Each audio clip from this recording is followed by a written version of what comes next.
C'est un grand honneur pour moi d'être parmi vous aujourd'hui pour l'inauguration officielle du consulat honoraire avec à sa tête Monsieur le consul honoraire Manjar. Cela est un pas considérable pour la Serbie, car hormis le consulat à Paris et à Strasbourg, ainsi que le consulat honoraire à Clermont-Ferrand, il n'existe pas d'autres consulats en France. J'espère que ceci représentera un pas significatif également pour la diaspora serbe, dont les membres pourront désormais partager leurs initiatives et leurs propositions également avec M. le consul honoraire Manjar. Je souhaite vous exposer brièvement tout ce que nous avons réalisé en ce qui concerne nos relations avec la France cette année, qui bientôt touche à sa fin. Comme vous le savez, cette année, nous célébrons le 180e anniversaire de l'établissement des relations diplomatiques entre la France et la Serbie. Nous avons célébré cet important jubilé en novembre dans notre résidence à Paris, lors d'un colloque, et il y a quelques jours à peine, Madame la députée Gilles Capat, présidente du groupe d'amitié France-Serbie à l'Assemblée nationale, a organisé une réception solennelle à laquelle a assisté Madame la secrétaire d'État des Affaires européennes, Madame Amélie de Montchalin. Je suis convaincue que cette année, qui se termine incessamment sous peu, restera marquée comme celle qui a vu l'expansion des relations politiques et économiques entre nos deux pays. Cela se reflète non seulement dans la visite en Serbie du président français M. Emmanuel Macron en juillet dernier, mais également dans l'ensemble des rencontres entre les représentants officiels français et serbes qui ont lieu cette année, avec notamment les visites à Paris de notre président de la République et de notre première ministre, Mme Brnabić.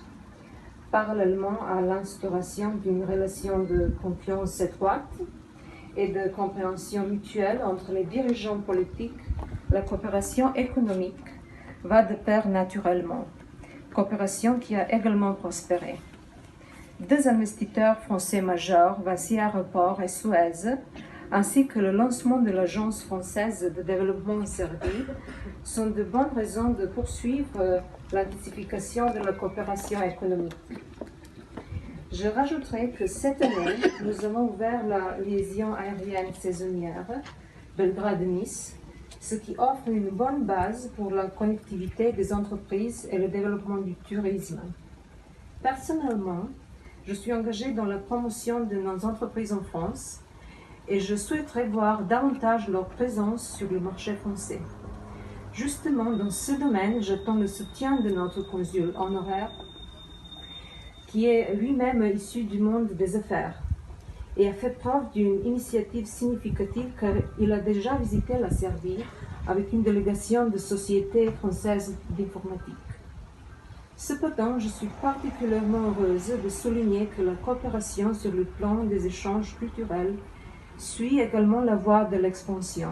Cette année, le public français a eu l'occasion de se familiariser avec l'art classique et moderne de la Serbie dans les locaux de notre centre culturel à Paris, mais aussi dans les institutions françaises de renom, telles que le Centre Pompidou, ainsi que dans un certain nombre de galeries, théâtres, cinémas et autres événements culturels et artistiques qui ont ouvert leurs portes, notamment la revue de la créativité serbe, qui vient tout juste de se terminer et qui était organisée dans le cadre du festival Un week-end de l'Est, dont le thème de cette année était Belgrade.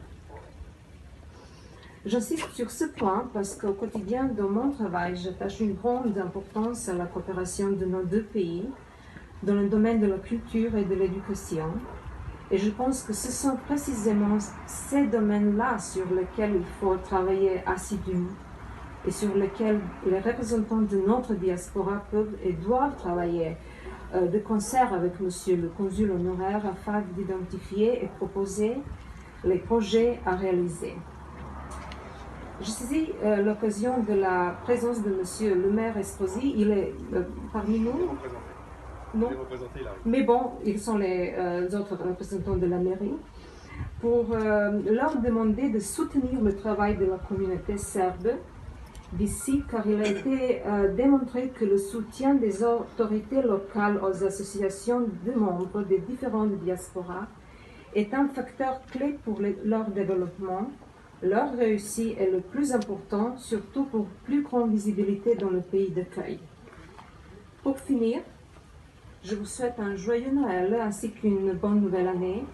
Cher Monsieur le Consul, je vous souhaite succès et prospérité dans votre travail et je souhaite à chacun de nous que notre coopération soit encore plus intense et plus réussie en 2020.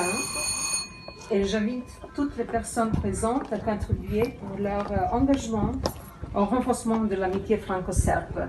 Je vous remercie pour votre attention.